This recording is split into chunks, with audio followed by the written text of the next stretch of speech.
Welcome to the Cyber Rants podcast, where we're all about sharing the forbidden secrets and slightly embellished truths about corporate cybersecurity programs. We're ranting, we're raving, and we're telling you the stuff that nobody talks about on their fancy website and trade show giveaways, all to protect you from cyber criminals. And now, here's your hosts, Mike Rotondo, Zach Fuller, and Lauro Chavez. Welcome to the Cyber Rants podcast. This is your co-host, Zach Fuller, joined by Mike Rotondo and Lauro Chavez. And today we are talking about physical security and physical security as it relates to cybersecurity, data protection, and especially compliance. How do you make your environment compliance with the physical security controls that are required across multiple frameworks? But before we dive into that, Mike, have anything for April Fool's Day? Nothing for April Fool's Day, but I do have kind of an Easter-related news story. Announcement hacked a Swiss-based chocolate factory just in time for Easter. Nestle is one of the companies that is still operating in Russia after the invasion, and Anonymous first threatened the company, then hacked it. Today, the group of hacktivists announced to have hacked Nestle and leaked 10 gigabytes of sensitive data, including company emails, passwords, and data related to business customers. At the time of the writing, the group only leaked a sample of the data containing more than 50,000 Nestle business customers, and they did receive no Nestle Crunch bars. So I thought it was going to say they changed the recipe forever and exactly. It'll never be the same. It'll never be the same. I wonder what corruption and dirty laundry is going inside the chocolate factory. You know what I mean? You never know, man. You never know. And we all saw Willy Wonka. Yeah, those Oompa Loompas, man, let me tell you. Bugs in wise cams could let attackers take over devices and access video feeds. Talk about physical security. 3 security vulnerabilities have been disclosed in the popular wise cam devices that grant malicious actors the ability to execute arbitrary code and access camera feeds, as well as unauthorized ability to read the SD cards, the latter of which remained unresolved for nearly 3 years after the initial discovery. The security flaws relate to an authentication bypass, CVE 2019-9564, remote code execution bug stemming from a stack-based buffer overflow, which is CVE 2019-12-266, and a case of unauthenticated access to the contents of the SD card, no CVE. Successful exploitation of the bypass vulnerability could allow an outsider attacker to fully control the device, including disabling recording to the SD card and turning on/off the camera, not to mention chaining it with CVE 2019-12-266 to view the live audio and video feeds. Lapsus, we've all seen this in the news, or at least I hope you have, has been busy. Okta says it's goofed in handling the Lapsus attack. On Friday, Okta, the authentication firm, admitted that it made a mistake in handling the recently revealed Lapsus attack. The mistake, trusting that a service provider had told Okta everything it needed to know about the unsuccessful account takeover at one of its service providers, and that the attackers wouldn't reach their tentacles back to drag in Okta or its customers. The company has already identified and contacted 366 potentially affected customers. Okta service itself has not been breached. Someone came out and said, don't change the password on Okta unless you're one of the 366. I'm going to come out and say, just change your password just to be safe. The Lapsus hacking crew claims another sizable victim. The Lapsus data extortion gang announced their return on Telegram after a week-long vacation, leaking what they claim is data from a software services company, Globant. We are officially back from vacation, the group wrote on their Telegram channel, posting images of extracted data and credentials belonging to the company's DevOps infrastructure. Although British law enforcement has handcuffed several members of the Lapsus hacking crew, the gang has maintained its hacking momentum and continues racking up high-profile. The group published 70 gigabyte data packet onto the torrent websites earlier this week, probably stolen from Globant servers that has been deemed legitimate. So there's a couple stories on that one. Got to go with the Purple Fox. Purple Fox hackers spotted using new variant of Fatal Rat in recent malware attacks.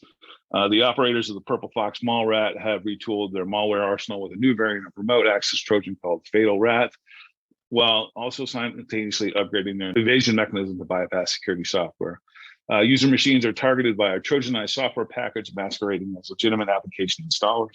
According to Trend Micro, the installers are actively distributed online to trick users and increase the overall botnet infrastructure. Keynote, don't read the word Fatal Rat without your glasses on because you're coming up with something completely different. Purple Fox throwing fatal rats. Fatal rat, fatal rat. Microsoft Exchange targeted for iced ID reply chain hijacking attacks and ICE ID Trojans delivered via hijacked email threads, compromised MS Exchange servers. Threat actor is exploiting vulnerable on-prem Microsoft Exchange servers using hijacked email threads to deliver the ICE ID which is BotBot, a modular banking Trojan first spotted back in 2017.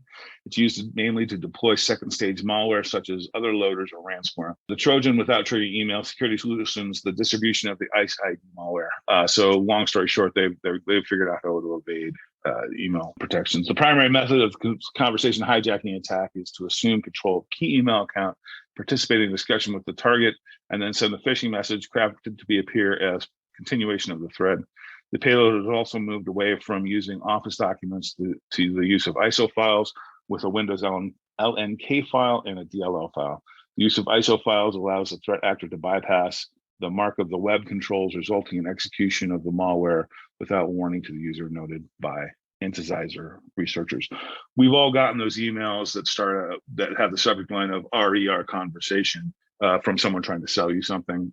Some of the software vendors, you never know what those really are. There's a couple important headlines out there. Critical Sophos firewall vulnerabilities out there. There's a Mars Stealer malware pushed via Google Ads. Sys added Chrome Redis bugs to known exploited vulnerabilities catalog. There's a Windows 11 update.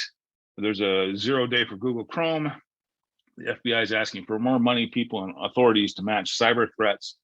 And lastly, Honda's keyless access bug could let thieves remotely unlock and start vehicles. So with that, Laura, what do we got for exploits? Thanks, Mike. Good headlines there. Purple Fox throwing fatal rats. It's probably one of my favorites for this month. So just so you know. Okay, well, got one exploit to talk about this week, and I think it's probably the only one we should be talking about, and that is Spring for Shell. Everybody out there who knows about this is probably already upgraded, but just so that you know, March 31st, Spring has confirmed the 0-day vulnerability and has released Spring Framework versions 5.3.18 and 5.2.20 to address it. The vulnerability affects essentially Spring MVC and Spring Web Flux applications running on that Java Development Kit 9 and up. Okay, so the CVE related to this is 2022-22965. Okay, so this is brand new breaking, just like the Log4 Shell. This is, Spring is core framework in a lot of web applications. I'm curious to see if Struts for Shell is going to be the next thing. What makes this dangerous is that, so Rapid7 has put together a tool called T-Cell that will detect exploitation attempts based on what publicly available payloads that we've got today. And that's really what I want to point out here is we've got publicly available payloads. So a couple teams did some POCs. There was an initial Chinese researcher that did a POC and then retracted it off of GitHub. Since then, many other authors have published working POCs for Spring for Shell, including Bob the Shoplifter. Yeah, Bob the Shoplifter. He's posting all kinds of crazy stuff these days, and Spring for Shell Proof of Concept is one of those. So make sure that you are upgrading your frameworks and getting off of those older versions. Remember, you need to be on 5.3.18 and 5.2.20. Okay, so if you got any web apps or any core frameworks using Spring, get off of that. And I'm going to make a prediction here: Struts for Shell coming soon to a theater near you. I always thought Bob was a builder, not a shoplifter. Bob, yeah, I was gonna say he's building plans for shoplifting. Gotcha. Makes sense. Well, and I'm wondering. So, Spring is that Spring is in a coil spring or a leaf spring, or is that Spring is in the season? But then you brought up Struts, and so I'm thinking automotive parts. Yeah, exactly. I think they both are reminiscent of an automotive industry of past, but yeah, Spring and Struts. Not only do they provide suspension articulation, but they also provide core functions for web applications. Outstanding. Bob the Shoplifter's going through the AutoZones and the O'Reillys of the world and ripping them off. Yeah. No, Bob the Shoplifter is dropping shell POCs is what Bob the Shoplifter's doing, right? So yeah, there are a lot of other authors out there on GitHub that have dropped. I think there's about 14 now total that have dropped clonish POC exploits for various packages for this Spring for Shell. It's pretty serious business. Yeah, so a lot of people pulling their hair out right now with this. Yeah, I know, right after Log for Shell too. So yeah, it's really kind of a kick to the teeth, but that's cybersecurity. A lot of people working over the weekend this weekend, but yeah, sorry if that's you, but thanks for listening to the podcast. So you can listen to the back podcast while you're working this. Yeah, I was going to say while you're trying to upgrade all your spring applications, you can listen to this. You can listen to this rant in the background. And I mean we have what I don't know 50 some podcasts. Maybe we're up to 60 now, and I mean they're all world class. So world class. I would start from the beginning and go through one by one. Yeah, one of the other things I really want to do too, just so that everybody knows, I'm going to start talking really, really fast like this, because I noticed that everybody who's listening to the podcast tend to listen on 2.5 times speed, so they can get through a lot quicker. So I wonder what I'm sounding like right now, because I'm trying to talk 2.5 times speed at regular time speed. Get the auctioneer voice going. Well, I don't know if I could talk that fast. Well, hey, let's talk about physical security as it relates to data protection and compliance. And you can't talk about physical security without bringing up Chuck Norris. And unfortunately, we're not all lucky enough to have Chuck Norris guarding our server rooms or office buildings or anything like that. So short of that, how could you create a Chuck Norris-like effect by implementing proper security controls in your environment? And so I want to dive down that path today. I want to talk about what is involved, what you should be doing, how to prioritize those things, all that good stuff right after a quick commercial break. Want even more Cyber Rants? Be sure to subscribe to the Cyber Rants podcast. Get your copy of our best-selling book, Cyber Rants, on Amazon today. This podcast is brought to you by Silent Sector, the firm dedicated to building world-class cybersecurity programs for mid-market and emerging companies across the U.S. Silent Sector also provides industry-leading penetration tests and cyber risk assessments. Visit silentsector.com and contact us today. And we're back, and we're diving right into the topic here of physical security controls. Let's talk about that. First of all, would either of you kind gentlemen care to share what makes a physical security control, what defines a physical security control other than being security and physical, and then maybe provide some examples? Yeah. I mean, I'm happy to do it, but the way you asked that just kind of threw me off. Well, and then as soon as you said kind, I knew you weren't talking about me. Yeah, I was going to say, like, who's he trying to get to say this? You might as well have just said, "Hey, Laurel, do you want to talk about that?" Yeah. Oh, come on, Mike. Give yourself the benefit of the doubt here. You're nice-ish. You're gentle-ish at times. Sleeping comparatively. Yeah. Oh, gosh. Okay. What was your question again? I'm sorry. Is it about physical security? Something about the physical of security? Yeah, talk about what's involved, what types of physical security controls are out there, and then we'll just dive right in and go with it.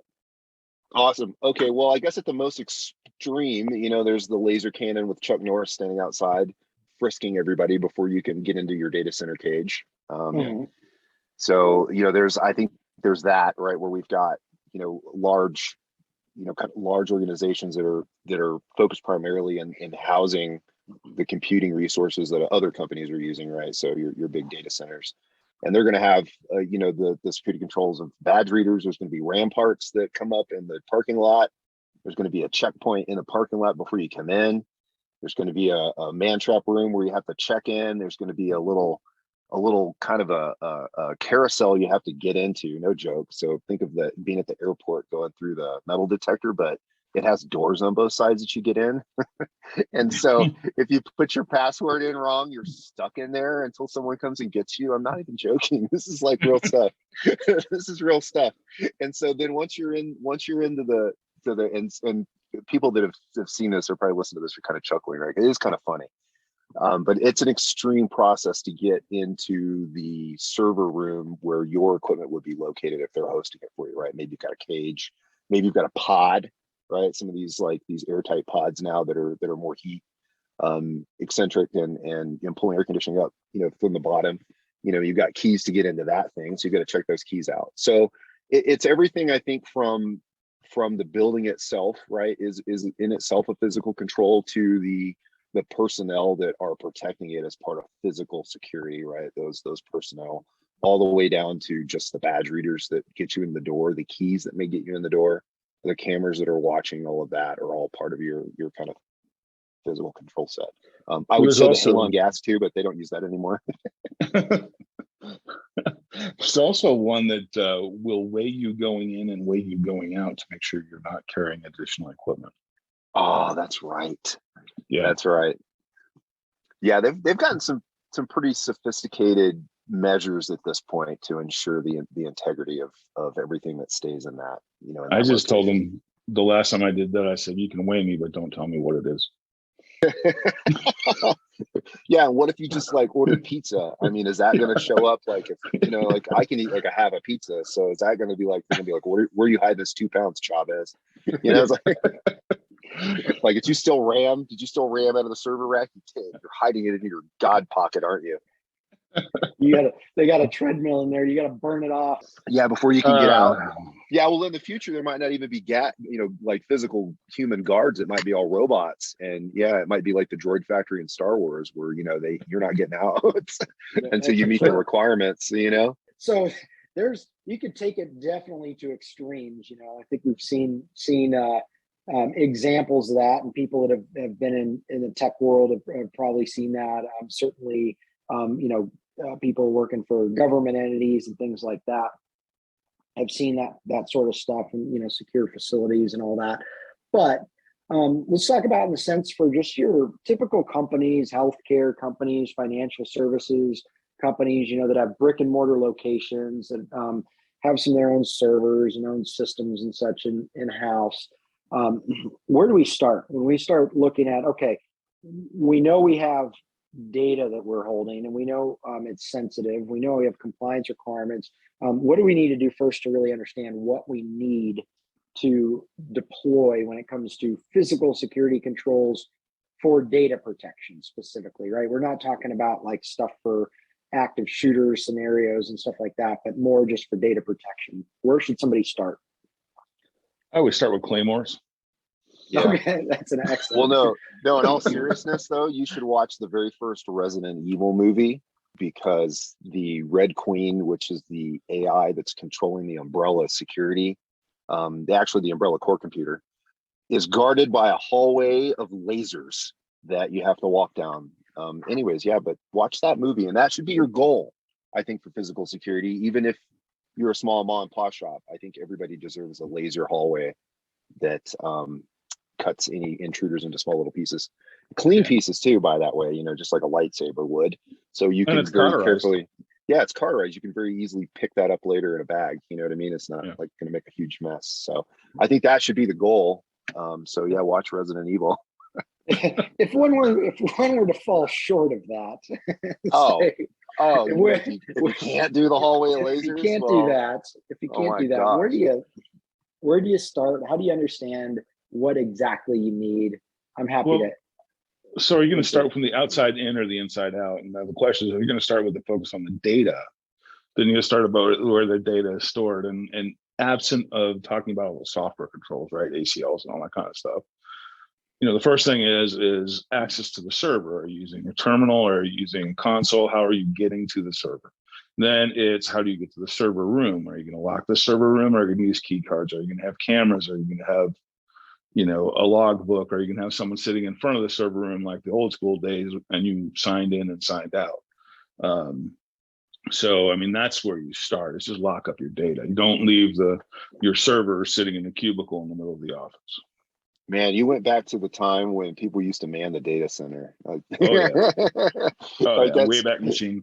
The Wayback Machine there. So I agree. Absolutely. And I think, it depends on the type of information. So, I think it from the outside in, it all starts with just a door that locks, right? I think that's at a minimum, right? In a building that's not publicly accessible.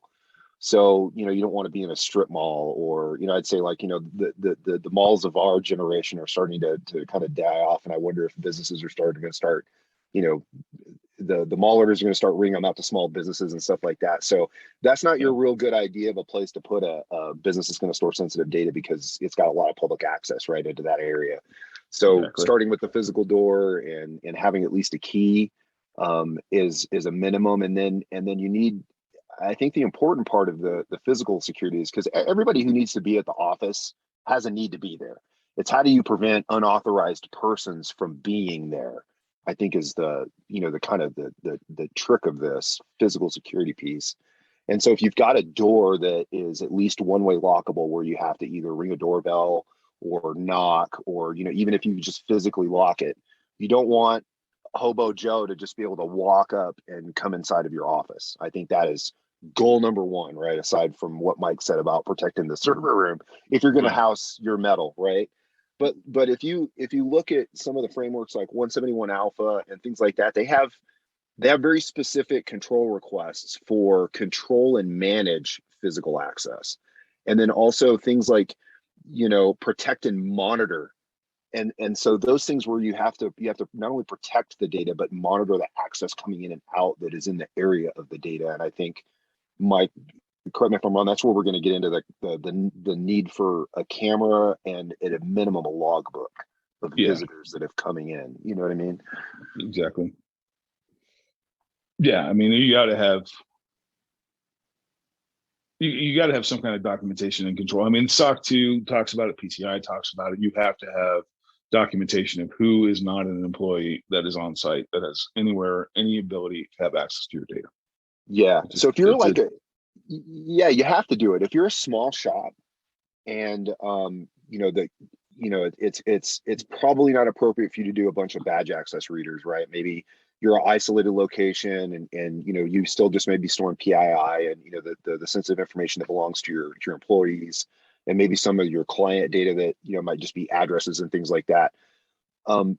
You should have a visitor log at a bare minimum that you're recording. Everybody who comes into the shop to talk about anything should at least sign into the log so that you have a record.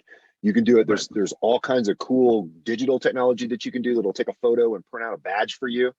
If you want to go that far, if you don't fall under any regulations, though, I mean, like if you're not sitting under NIST or PCI or anything like that, I still think at a bare minimum, it does a good due diligence to just keep record of all the visitors with a logbook. And it takes seconds to do it. And it kind of makes you look professional, like, oh, people got to sign in here. It's like a fancy restaurant. I mean, ideally, they show their ID too, so.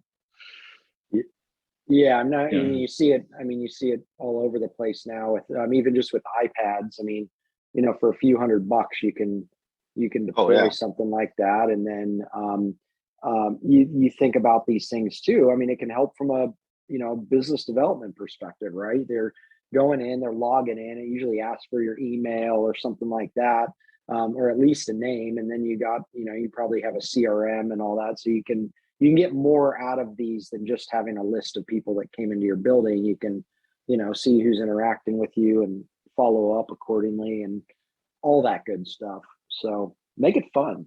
Yeah, make it fun. Yeah, there's some really cool stuff. Now, if you have to answer to the to the NIST and the PCI overlords, then you have to have a complete process of not only just signing the visitors in, but ensure that they're signed out. So you can manually do that, and like you said, Zach, there's some really cool programs out there that will auto register you. So you go and you stand in front of the iPad, and it takes your photo and it prints out a temporary badge for you. And like you said, it's capturing your email address and things like that. And then when you leave, you have to do the same thing. You have to stand in front of it and say signing out, and then it validates who you are, asks for your badge retrieval, and then says goodbye, right? And then the interesting thing is that it's keeping a record of visitors. So when we're back on site at some of our client sites, we've already been there before, so it says, is this you? Yes. Would you like to update your picture? Those sorts of things. So it's really handy, I think, like you said, Zach, from a business perspective, not only providing that physical security checkpoint that you need for just for due diligence, and then as well as for the NIST and PCI overlords, it can give you some saying, hey, this individual has been here this many times, this is their email, and so you can use that for business development information, I'm sure. Well, you can also use it for audit tracking, right? If something bad happens every time this individual shows up. Yeah, every time Laro shows up, wireless gets weird. Like, I don't understand what's happening. There is that. But yeah, I mean, it's just important to know who's in your building. And so start with that. And I can't tell you how many places we've been to where you just walk in the front door and wander around till you find the person that you need to talk to. And that should not be the case. No, and yeah, you bring up the next point, right? Where, to start all this, right? It starts with a lock and key, and then it matures into having a logbook that you're logging in and logging out visitors. And then it matures to the place where you're escorting visitors as part of policy. So, Right. the only place you're not escorting them to is the restroom, right? But you're standing outside as they go in, sort of thing.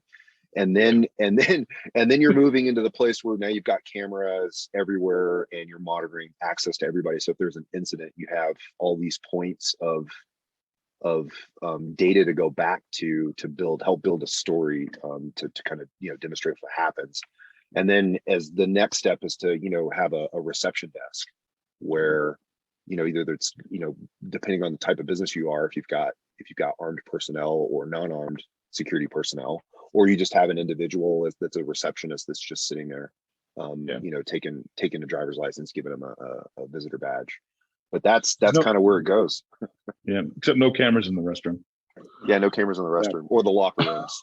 Yeah. I want to add too to all of this. You have your essentially three categories, right? Your technical controls, your administrative controls, and your physical controls, but they're all tying together. So as you implement these things, you want to have policy around them, so it's documented as well, right? So the staff, for example, sign off that they're not going to just be letting people in the back door, so they don't have to go through getting a badge printed out. Right. Yeah. You got to stop your randos from coming in first, right? So that's goal number one. And then you want to have, you got internal employees that might not, if you've got an office, you probably have a data closet. Okay. If you're not having, you don't have like a full IT room on site where you've got servers and things, and you might, but that's got to be limited access. You should have an access roster, that IT runs that says, okay, these are the 5, or these are the 10, or these are the 2 people that are allowed into these places. And then they need to be secured, right? Your IT closets need to be closed up. Do not let somebody like myself or Mike come into your office location and have like an IT closet that's open where we have access to your switches and your firewalls. Don't do it. Do not do it. It'll end up in a bad report and you will not like it. So I don't care if you got to put a stupid deadbolt in. That stuff's cheap. Go to Ace Hardware, get a hole saw. I mean, this is all stuff that you can watch YouTube videos on how to install a lock on a closet. You know what I mean? So, right. But you don't want your non-authorized employees being able to access that stuff, and you have to prove. And I guess the point of all of this is if you have to end up in court and you've got attorneys asking you questions, it's going to look real bad when you're like, well, was there a lock on the door to the IT closet in the break room? And you'll be like, well, no. And so it's just going to be hard to show that you went through any kind of rigor or even just minor trying to secure that networking closet where that data is flowing across, right? So don't make those mistakes. Don't let Mike in there. Well, and time and cost is not justifiable, right? I mean, no. I mean, a $7 lock and 15 minutes worth of your time, or just change out the doorknob for God's sakes. I mean, those are the minimum things that you need to do. And going back to SOC 2 and PCI and that sort of thing, for SOC 2, if your production data is in Amazon, let's say AWS, you can piggyback off that for your physical controls for your data to help pass the audit. That being said, you still need to secure the stuff locally, right? So, and that goes back to, I don't know, these are kind of hybrid physical controls, but we're talking about clean desk. You're talking about locking your computer. You're talking about, turning your computer off, those sort of things. Now, I hated the nitpicky stuff about you must wear your badge at chest level, not at the bottom of your shirt or on your belt. Stuff like that, just it's annoying to your employees. So you gotta balance that out too from, just the way it has to be. I always say that the first weapon we all have is awareness, right? I mean, and so that's situational awareness. And I think that's something that's important to teach. If when you've got to put in these physical controls, it's important that the employee base also is part of that culture and that they're looking for unescorted visitors, as an example. So I think a good way to test this is, is with a physical security assessment, and we can figure out not only, how good your physical controls are, your doors, but how aware your people are. I'm successful because of breaching the perimeter, because people are friendly.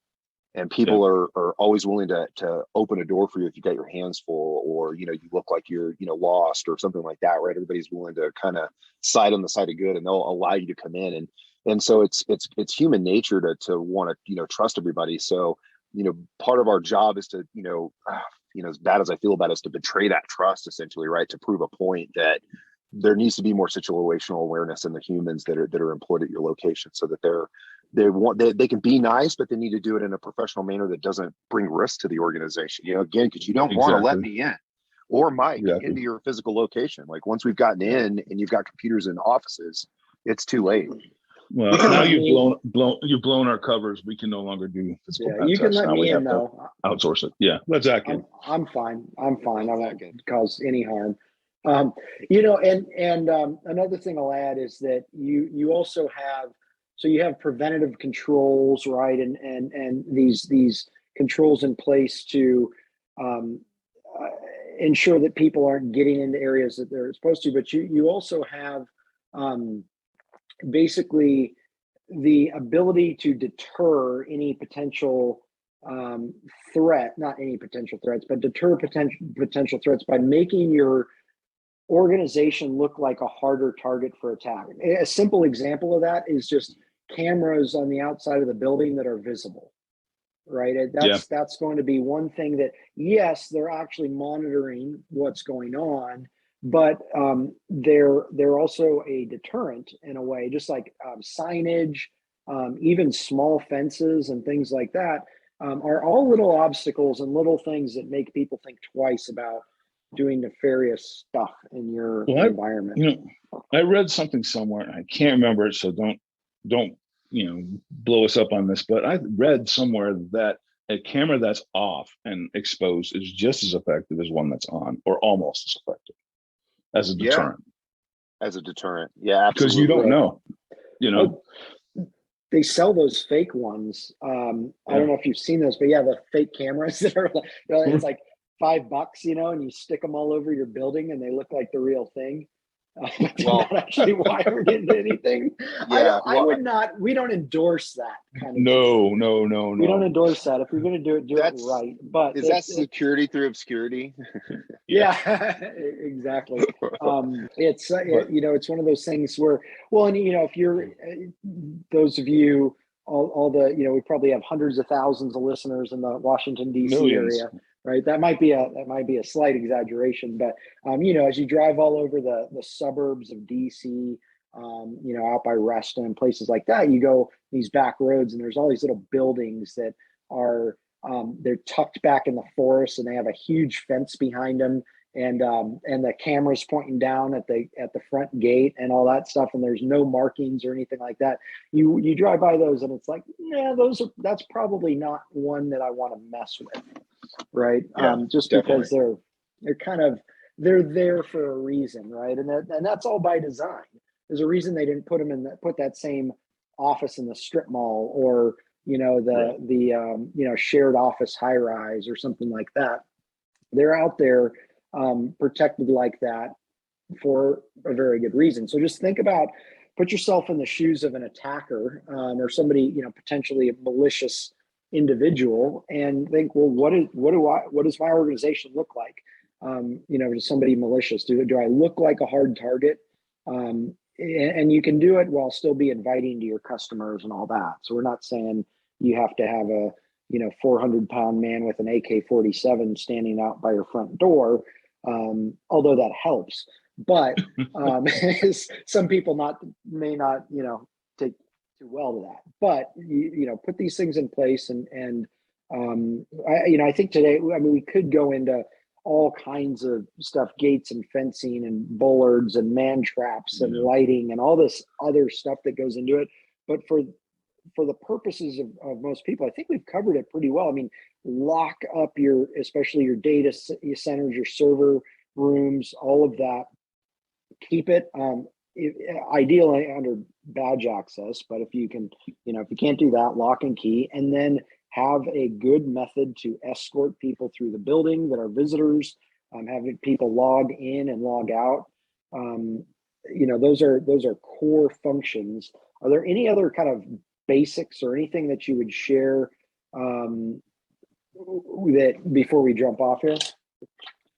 If you're dealing with NIST and you've got like ITAR or CUI data, and you're like a big manufacturing organization or something like that, you can scope the physical security, the higher controls around where that data is resting. So kind of like PCI, you can ramp the controls where data is stored, transmitted, or processed, and then kind of leave some lighter controls. But I don't ignore physical security controls if you're going to do this, right? I mean, you still need to lock your main office doors and have cameras if you're a legitimate business, and if you can just get a Ring. I mean, these doorbell style cameras are inexpensive, they work very well. You can stick one on any office door pretty much, and you'll be able to have some form of visibility of not only the mail when it comes, right, because you want to get those checks from people that are paying you or whatever the case may be, but also in case something rando happens, right? So just keep that in mind. But you can descope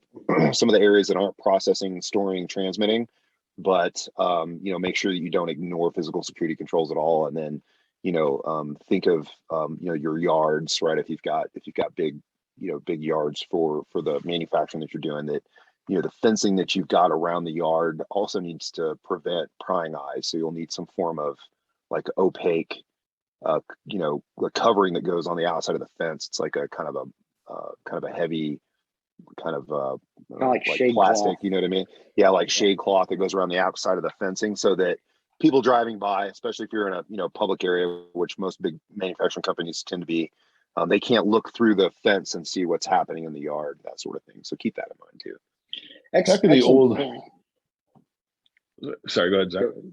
I was just say, excellent point. Visibility goes a long way too. Or can people see right through the windows onto the screen that your staff just walked away from, that has a bunch of PHI up on it, right? If it's a healthcare company or something like that, understand the line of sight and window shadings or reflective tint, things like that, to prevent visibility into the building.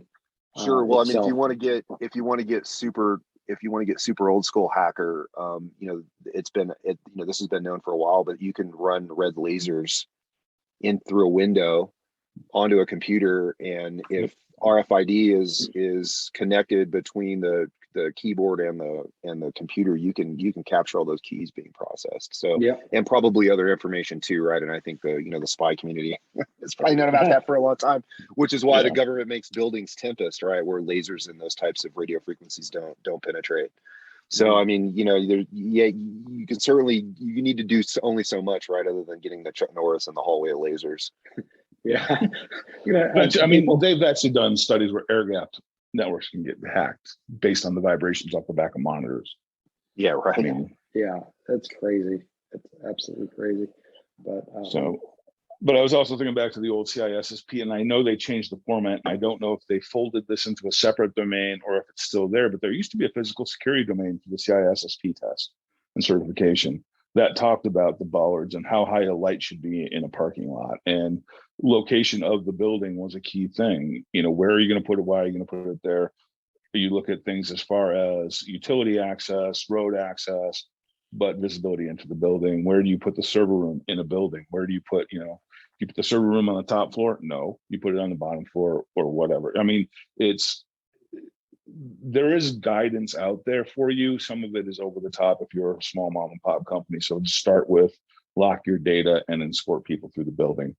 But it is one of the things, as I do audits, especially SOC 2, people don't even think about it, and you need to. Absolutely. Yeah, what do they say? That don't build a diamond exchange next to a main highway. You'll probably get robbed. Yeah. Good point. Right next to the 7-Eleven off the first off ramp. Yeah. Well, outstanding.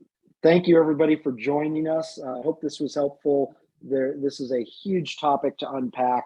I think we scratched the surface here. There's certainly a lot more to talk about, but long story short, if you're a sizable organization with a lot of physical presence, just get a consultant, get some professional help to help you understand how to secure your data from the physical access perspective.